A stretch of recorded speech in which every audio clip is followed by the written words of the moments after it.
Good afternoon, dear Landovians.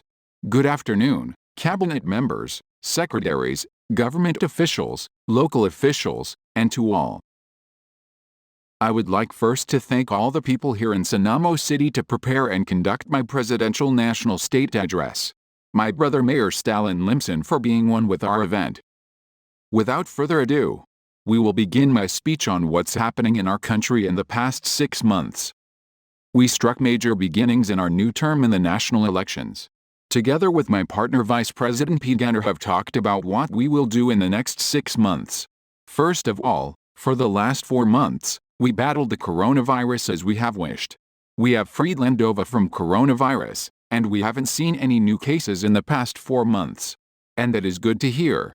We are now strengthening our reliability and stability in our country with the incoming arrival of the order 10,000 doses of Pfizer vaccine. I have talked with the health secretary and all the mayors and governors in the country to conduct assessments and surveys if people are willing to get the vaccine.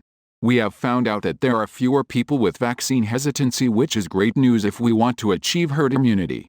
Like we have said, we aren't implementing a mandatory vaccination. It is by your rights if you would take the vaccine or not. Yet we are highly encouraging you to take it for the sake of being protected for yourself and others. The vaccination will only take place in Lingus General Hospital in Picot City by the recommendation of the health secretary, doctors, and medical staff in the hospital. The start of the vaccination is expected to start by the first or second week of July. We are now starting to plan out the procedures of the vaccination that would happen. We already published a COVID-19 vaccination policies and process guidelines in which various phases in different sectors are subjected to get inoculated for order and control of the people being vaccinated. By the start of the vaccination process, we are expecting phases 1 and 2 to begin, which are the healthcare workers and hospital staff in phase 1 and the clinically vulnerable groups or persons with pre-existing conditions in phase 2. We will be accessing and installing our vaccination tracker and management protocols in order to maintain and track the total number of people getting vaccinated. The certain requirements for the vaccination are only your email address or cell phone number in order to track your vaccination progress, especially seeking and getting your second dose. The vaccination process is as follows. First, you will be signed up for your vaccination after entering the premises. You will be immediately having a fast checkup to diagnose your conditions if you're eligible enough to take the vaccine. Next is the inoculation phase, where you will be taking your vaccine. After that, you may leave the premises or stay for a while to check for possible mild adverse effects of the vaccine. A doctor may consult you right away. And lastly, you will be waiting for the second dose that you will receive by email or SMS. We are aware that there will be problems regarding the service the medical personnel will handle in Lingus General Hospital. It is due to the lack of medical staff in the hospital. We have encouraged medical staff in Plainsfield Medical Hospital to handle more vaccinees in Lingus. Our health secretary will follow more of the details of the vaccination prior to the start of the process. Likewise, we expect that no more cases will arise during the vaccination process. In the second part of my address is the travel restrictions we have imposed. State Affairs Department Secretary regularly updates our travel restrictions in different countries, nations worldwide. Last week, we further eased restrictions in several places in Europe. Yet due to the potential more transmissible and dangerous strain of the virus called the Delta variant, which they say have been first identified in India, we have yet again imposed stricter restrictions and reverted the ease of travel. In regards to other COVID-19 variants such as the Alpha, Beta, Gamma variants, we begin to impose careful entry of our people in the pier. Due to the suspected rise of the Delta variant in Europe, we have halted travels in and out of Landova for all countries in Europe with the exception of the nations of Iceland and Ireland and also the Azores Islands in Portugal. In case of the uprise of cases and transmission of any variants in Landova, we have no choice to implement quarantine alert measures yet again for vulnerable places in Landova, more likely in Plainsfield, Schuttler, Picot City. But rest assured we will do our can to battle the coronavirus by our simplest ways such as social distancing, proper hand washing, and wearing of face masks. In our next section of my address, the constitutional amendments our cabinet have proposed. We believe that we can pass several amendments our legislators have been proposed. I have yet to approve and agree with the readings the Senate and Congress to approve and pass. Tomorrow, the legislation will be on their final hearing and assessment on the proposed constitutional amendments. We are still concealing Congress's proposed constitutional amendment. Assuredly, you may know some of them. Furthermore, as you may have known, we have proposed to make a 2-year term for all government officials in Landova instead of 1 year. According to Senate President Vice President Pete Ganner and House Speaker Henry Kiszko, that most agreed to the constitutional amendment for 2-year term governance. All government officials are included for a 2-year term, which includes the President, Vice President, Senators, Congressmen, Mayors, and Governors, which may take effect after the next elections next term. The constitutional amendment will be put into consideration and effect after I have signed the committee's proposal. We believe that it is too short for a president to run for only a year. I myself run 3 times for this position and got frustrated in our election procedures, but that is our Constitution works. We need to change it because it's different these days.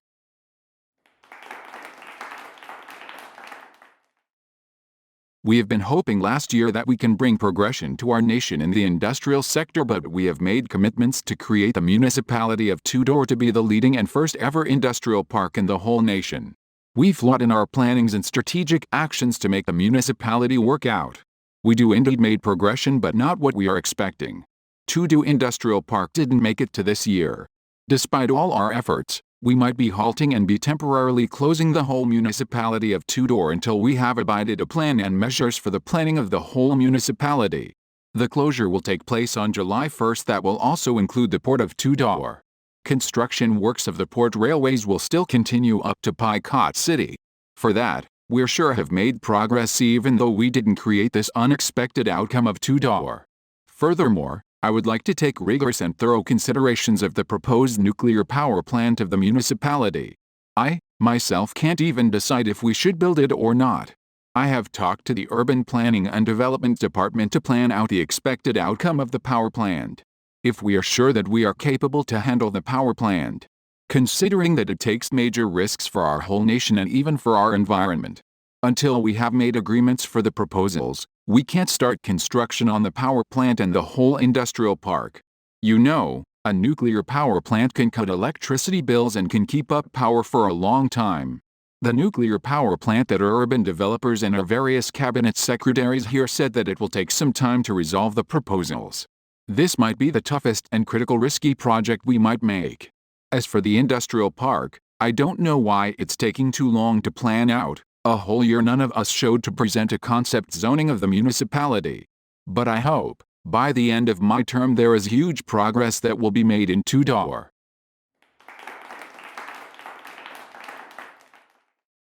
Likewise, speaking about the industrial park project, we will be talking about that law our cabinet has made, which is the Infrastructure Projects Act of 2021.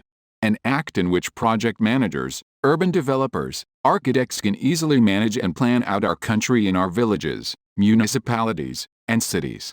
I'm a little bit stubborn about what we've made so far. The Shuttler Finalization Project, a sub-project act under the Infrastructure Projects Act of 2021, is already being finished. Shuttler is almost finished.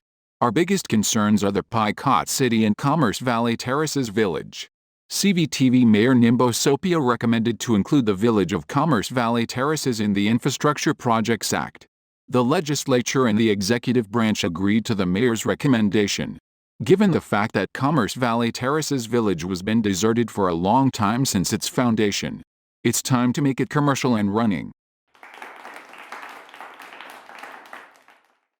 It is just by the start of June they've already planned out the zoning of the village. Plus, it's easier to handle since the village is easily taken and the land area is small. We're expecting by the month of August there will be office buildings and low to rise medium residential areas in the village. Now on to our big project, Picot City. Picot City is just a pain for us. Don't get me wrong, we need more labor workers in the area. We're fine with materials and resources. Our workforce might be limited to achieve highly urbanized districts in the city, but rest assured that we will continue our works in the city.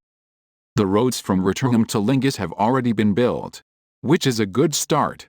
I also took a plan on the city of Picot. One thing that struck my attention during our planning in the districts of Rotherham and Lingus in Picot City that there will be a new metro line in that area. Not only that, a new mostly residential district might be established just south of Lingus District or east of Commerce Valley Terraces Village and Flathills Village that will be filled with villas and private establishments. Our planners have made a great job on the usage of land in that area. They're projecting that the metro line in that area will also connect to our far friends in the autonomous village of Lubhert.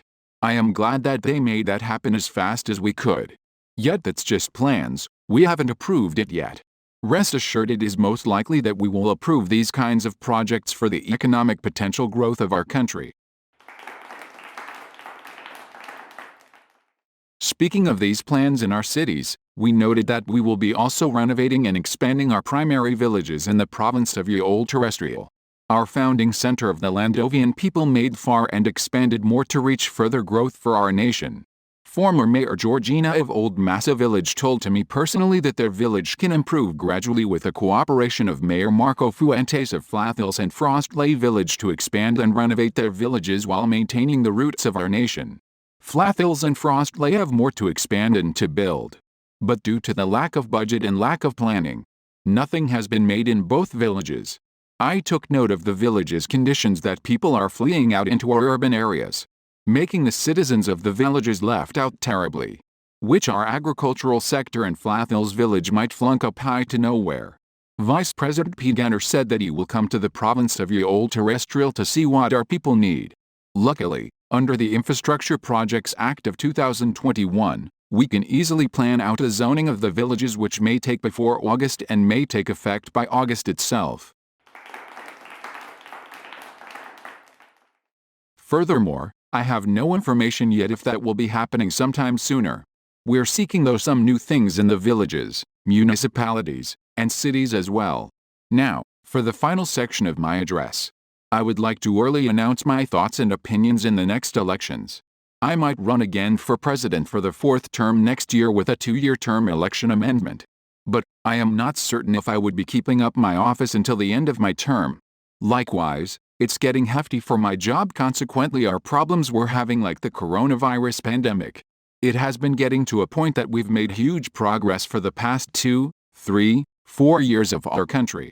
We're talking about the progress we've made and in the future, we will be having. For our next generation leaders, it starts small, and it ends big. And that would wrap up my presidential national state address. Thank you and good afternoon, dear Landovians. Thank you very much for listening.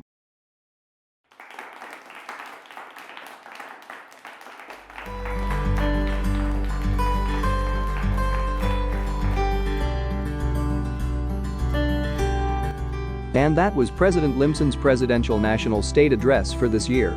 To briefly summarize his main points in his address, he stated that the COVID-19 vaccination process will begin by July. Travel restrictions will be reverted for countries in Europe due to the spread of the contagious Delta variant. He stated that several undisclosed constitutional amendments will be signed and take effect in the next term.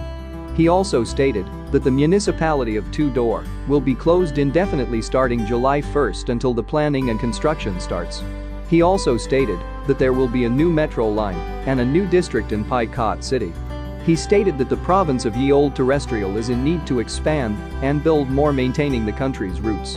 And he stated that he might be running again for president for the 4th term, saying that, quoted, "For our next generation leaders, it starts small and it ends big." The president's attendees were Vice President Jenner, House Speaker Kisco, and the rest of his cabinet here in Sonoma City. And that's it for the 2021 National State Address of President Limson here in Sonoma City. This is Paul Wanders, reporting for Orca News.